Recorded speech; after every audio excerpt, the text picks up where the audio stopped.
Retomando nuestro estudio del tarot, hoy voy a comenzar la clase con esta hermosa carta, la carta número 9 del tarot, el ermitaño. La carta de la soledad, la carta de la sabiduría, de la prudencia, de la humildad, del gran maestro. Vamos a abordar esta carta con todos sus detalles.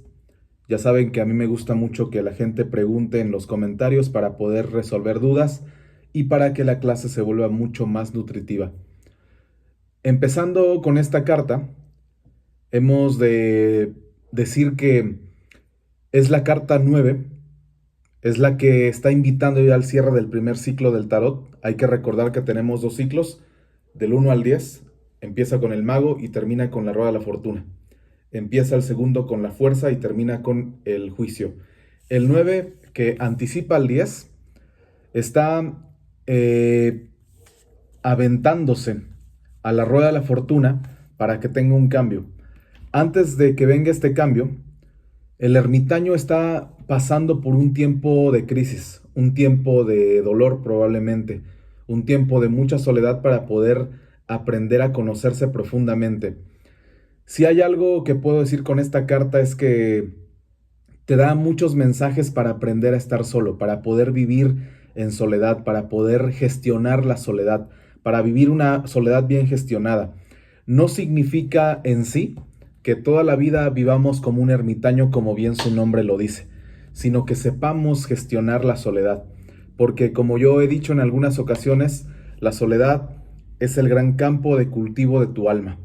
No hay análisis interno si no se practica la soledad y el silencio. Cuando uno practica la soledad, el silencio y la contemplación, empieza a escucharse, a hablar consigo mismo, a preguntarse y responderse y por lo tanto a conocerse un poco más, que digamos que es una de las labores más importantes del ser humano, aprender a conocerse. Algunos sabios de hace miles y miles de años habían dicho una frase similar que decía: conócete a ti mismo y conocerás el universo. Algo así, perdónenme si me equivoco, pero la idea es la misma, que al conocerse uno mismo tiene mucho más como facilidades, por así llamarlo, de poder entrar a la vida, de poder entrar al mundo, de poder entrar a la comunicación, a la conexión con los otros, etcétera. Este personaje nos está invitando a ello. Veamos desde arriba cómo tiene un cabello azul y una barba azul. Esta barba que tenía también el Papa la vuelve a tener este personaje porque digamos que tienen características similares. Es otra de las cartas de arquetipo paterno del tarot. Y tienen estas características de, con el Papa, la conexión con el Papa, de ser un sabio, de ser un místico, de ser un profeta, digamos, de ser un terapeuta que acompaña, que dice cosas con amor, con humildad y con sabiduría. Solamente que este ermitaño, a diferencia del Papa, no necesita un trono, no necesita una corona, un cetro, no necesita alumnos, digamos, para poder ejercer sus dones, sus virtudes y su sabiduría. Tiene una frente arrugada como una señal de mucha sabiduría, como una señal de vejez, de que ha andado por el camino por mucho tiempo. Él tiene el conocimiento a través de los libros, pero también a través de su propia experiencia. El ermitaño pareciera ser que es el loco de viejito. Vean cómo tienen el mismo bastón. Sin embargo, el loco, que es la primera carta que estudiamos, tiene un bastón rojo totalmente nuevo.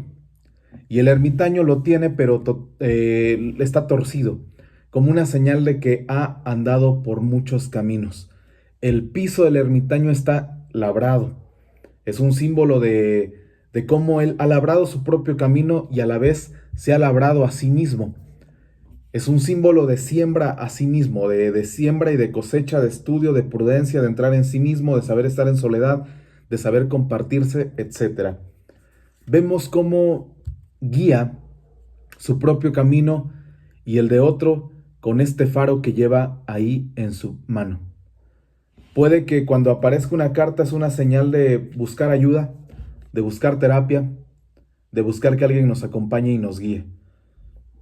Que el ermitaño esté viendo hacia el pasado no significa que se va a anclar hacia ello, sino probablemente está guiando a alguien o está viendo de dónde viene para saber si va por buen camino. Este ermitaño tiene también una mano enguantada como lo tenía el Papa, se está poniendo al servicio de la humanidad. Si vemos estas partes luminosas, el ermitaño es un símbolo, voy a repetir algunas palabras, de sabiduría, de humildad, de profundo conocimiento, de prudencia, de amor desinteresado y otras cosas más. Regularmente, en su luz, esta carta aparece como un símbolo de entrar en una temporada de soledad bien gestionada, de buscar ayuda, de buscar terapia. Y curiosamente esta carta, cuando yo le he leído a psicólogos, psicoanalistas, terapeutas, etcétera, curiosamente les aparece la carta número 9, porque el 9 es terapia, el 9 es acompañamiento, el 9 es saber comunicar. Un terapeuta lo que hace es saber comunicar, es abrirse a la escucha, abrirse humildemente a la escucha del otro para resolver o bien para escuchar simplemente sus problemas y comenzar una conversación prudente. Es lo que simboliza también este hermoso ermitaño. Es un gran maestro. Es ese abuelito que tú vas a ver y te da un consejo de vida y te salva ese momento. Es ese vagabundo o ese viejito que está en la calle que a pesar de no tener absolutamente nada, tiene un conocimiento y un corazón y un alma hermosa y te puede iluminar con un pensamiento, con una frase, con una idea. Esto también es el ermitaño. En su sombra, o del lado del arquetipo paterno, el ermitaño suele aparecer cuando hay este síntoma o situación de abandono del padre. Aquí la carta se vuelve una carta de ausencia paterna, de ausencia de lo masculino, una carta también que ha aparecido en momentos, depende de la situación del consultante y depende de las cartas, pero en algunas ocasiones el ermitaño sale cuando hay un tiempo de depresión, cuando hay síntomas depresivos, de ansiedad, de crisis. En sí, porque el 9 es una crisis positiva que te va a aventar a un lugar que desconoces, pero que tienes que salir de ese medio. Si vamos a números simbólicos con el número 9, el número 9, por ejemplo, el número 9 del noveno mes del embarazo, cuando la madre tiene dolores, gritos, llantos, hay sangre, hay dolor, etcétera. Pero minutos después, lo que recibe esta mujer es un regalo precioso. Esta simbología, digamos que la pasamos al número 9 en el sentido de estas crisis positivas. En el momento en que te encuentras en el 9, en su sombra, digamos, es una oportunidad también para cambiar y para atreverte a moverte de la situación en donde estás. Yo tengo una frase que me ha ayudado mucho y la he utilizado para mi propia vida que dice, si no hay riesgo de muerte, aviéntate al abismo. El 9 lo hace, confía mucho en los planes de Dios, por así llamarlo. El 9 con toda su sabiduría, con todo su camino, con toda su intuición también, se avienta de espaldas a la carta número 10 para comenzar o cerrar un ciclo y empezar algo nuevo. El 9 te está haciendo la invitación de, en primer lugar, ¿hasta qué punto tú sabes convivir contigo mismo? ¿Hasta qué punto tú tienes una comunicación constante contigo mismo para poder conocerte? Voy a buscar una frase que me resuena ahorita con lo que estoy comentando para poder explicar un poco del contexto de la carta. Hay una frase que he publicado y se ha vuelto muy comentada y compartida y dice así. Puedes estar en el gimnasio, hacer yoga, sumergirte en hielo, subir cerros, etc. Pero ¿puedes estar en paz completamente solo y sin hacer nada? Cuidado con hacer solo para evadir. Porque esta característica de algunas personas es hacer mucho con tal de no convivir con ellos mismos en soledad. Me acuerdo cuando yo empecé a leer el tarot, que fue ahí del 2020, cuando todo el mundo estaba encerrado, cuando era la pandemia.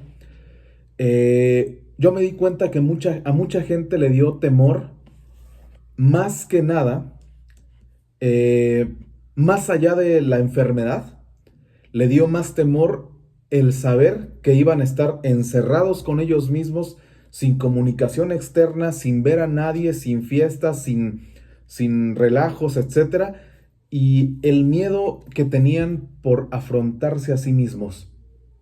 Es decir, nosotros vivimos en una sociedad que le cuesta mucho convivir consigo mismo, con uno mismo.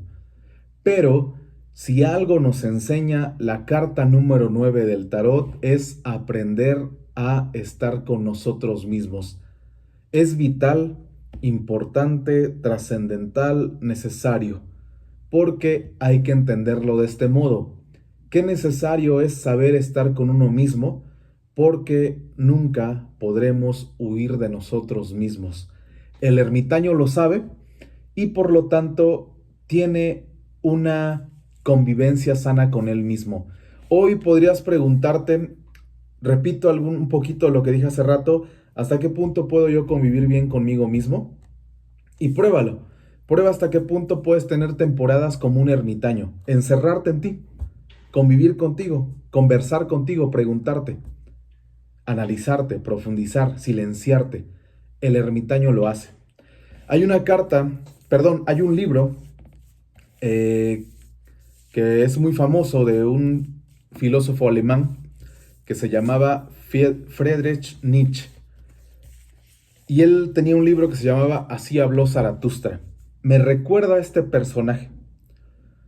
No voy a spoilearles, pero básicamente digamos que Zaratustra o el superhombre, o Zaratustra, va en búsqueda del superhombre y para buscarlo se va a una montaña, a volverse un ermitaño literalmente, para encontrar esta parte esencial del ser humano. Zaratustra encuentra al superhombre, digamos, o encuentra la información necesaria y vital, estando en completa soledad, pero se da cuenta en algún punto que tiene que regresar al pueblo, tiene que regresar al mundo. Lo mismo tú, no significa que este encierro sea para quedarte para siempre en esta etapa de ermitaño, sino para simplemente conocerte y recurrir a ti regularmente cuando lo sientas necesario. El ermitaño como Zaratustra vuelve al mundo para comunicar su verdad, vuelve al mundo para encontrar su propia utilidad de él en el mundo. Había también este psicólogo Carl Jung que decía, la soledad es adictiva, es peligrosa, una vez que dejas de lidiar con la gente y encuentras tanta paz, ya no quieres volver a convivir con la gente, algo así decía. Ese es el peligro de sumergirse tanto, tanto en tu soledad, de ya no poder compartirte con los otros, de ya no querer convivir con los otros, de ya no querer formular una vida armónica con los otros. Es decir, es un balance. Y lo vemos bien correspondido con las cartas del tarot porque hay que recordar que hay parejas numerológicas en el tarot.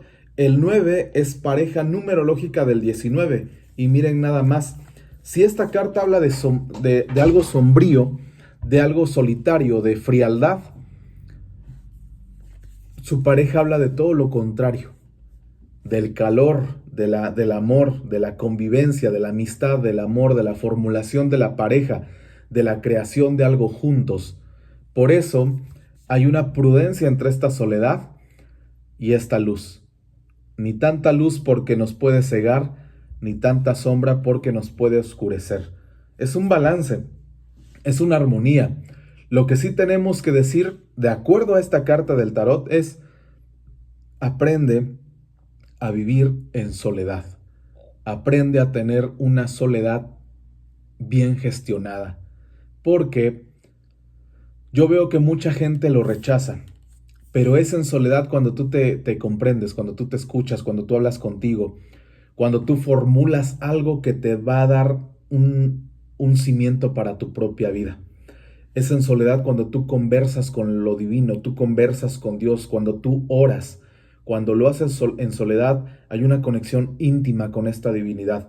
Cuando haces labores que tú amas, que te encantan, como no sé, leer, escribir, orar, meditar, etcétera, y lo haces en soledad y conectas con una parte esencial que no la sientes regularmente cuando estás en mucho ruido, en mucha actividad. En la Biblia dice que para orar a Dios y para rezar hay que resguardar un tiempo en la noche, por ejemplo, y hacerlo en privado, porque en privado Dios te escucha. Estoy parafraseando, pero más o menos es la información que nos da esta información de forma simbólica. Por eso se dice que en soledad es donde tú puedes encontrar partes esenciales de tu ser. Yo diría que aproveches tu soledad para encontrarte. Yo diría que aproveches tu soledad para conocerte. En lugar de querer estar urgente con alguien, por ejemplo, en pareja, mejor aprovecha para mejorar aspectos tuyos, porque nadie lo va a hacer por ti, ni la persona que más ame, ni la persona que más ames, ni el mejor terapeuta, ni tu madre, ni tu padre, ni tu familia.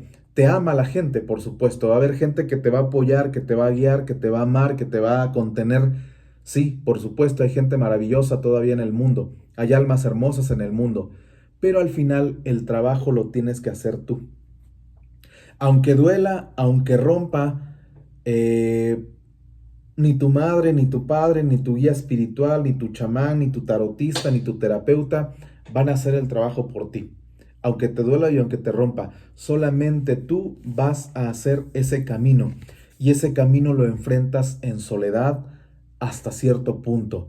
No quiero que se entienda que el trabajo lo vas a hacer solo. No quiero que se entienda que no pidas ayuda, para nada. Pide ayuda cuando la necesitas. Pero en el fondo, tu ser intrínseco, tu ser esencial, eso solamente lo conoces tú. Esa conexión con lo divino la tienes tú. Esa conexión contigo mismo la tienes solamente tú. Hasta cierto punto, solamente tú o solamente Dios te conoce, y desde ahí partimos con esta hermosa carta. Mira cómo lleva un farito.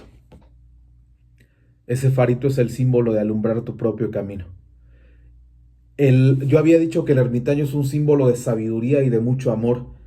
Si tú tienes una experiencia, la cual te ha formulado y te ha forjado una experiencia de dolor, de crisis depresiva o algo similar, seguramente en algún mañana con toda humildad y prudencia puedas decir, yo puedo guiar, yo puedo mostrarle el camino a alguien, yo lo he vivido y por lo tanto puedo dar un consejo, o por lo tanto puedo contar mi experiencia para ver si puede ser útil. Yo solamente pongo mi luz sin pretender iluminar a nadie. Si a alguien le sirve el faro que estoy encendiendo y transita el camino que está encendido, adelante. Me convierto en este puente como ya lo hizo en su lugar este hermoso Papa. Les digo, tienen cierta esencia. Son maestros, son profetas, digamos, son terapeutas, son un padre simbólico. Por eso tiene esta esencia. Todos, absolutamente todos, atravesamos tiempos de crisis y de dolor. El tema es cómo los gestionamos, cómo los atravesamos. El ermitaño lo hace con todo amor, con toda humildad, con toda prudencia y sabiduría y experiencia para poder de pronto dar un salto y aventarse al abismo. Repito, el ermitaño, el número 9, es un tiempo de crisis positiva. En su luz, en su sombra es como este tipo de sensaciones depresivas, de no saber estar en paz en tu soledad, de ansiedad, de crisis realmente duras que estás atravesando, de no saber para dónde jalar, de no tener algo seguro, pero bien, en su luz es aventarse al abismo si no hay riesgo de muerte, provocar un cambio, aventarse con esta fe, con esta sabiduría, saber estar en soledad, por lo tanto ya saber escucharte, saber conocer tus límites, conocer tus virtudes, tus dones, tus propósitos, tus metas, y desde ahí navegar, desde ahí echar a andar. Como se conoce tanto este ermitaño, sabe cuándo tiene que pedir ayuda, sabe cuándo puede actuar por sí mismo y sabe cuándo tiene que mover la palanquita del 10 para provocar un cambio en su propia vida. Esto es lo que puedo comunicar de este hermoso ermitaño. Recordemos la armonía que tiene entre esta parte sombría y fría y esta parte luminosa y calurosa, que es la pareja numerológica del ermitaño. Es la información que puedo decir. Por favor, dejen sus comentarios aquí abajito y no se olviden de mirar las otras clases y las lecturas de tarot que he estado emitiendo hace poco. Les mando un abrazo y les deseo que sepan estar amorosamente y saludablemente en soledad y que también se sepan compartir y estar conectados con Dios y con la vida. Muchísimas gracias por su atención.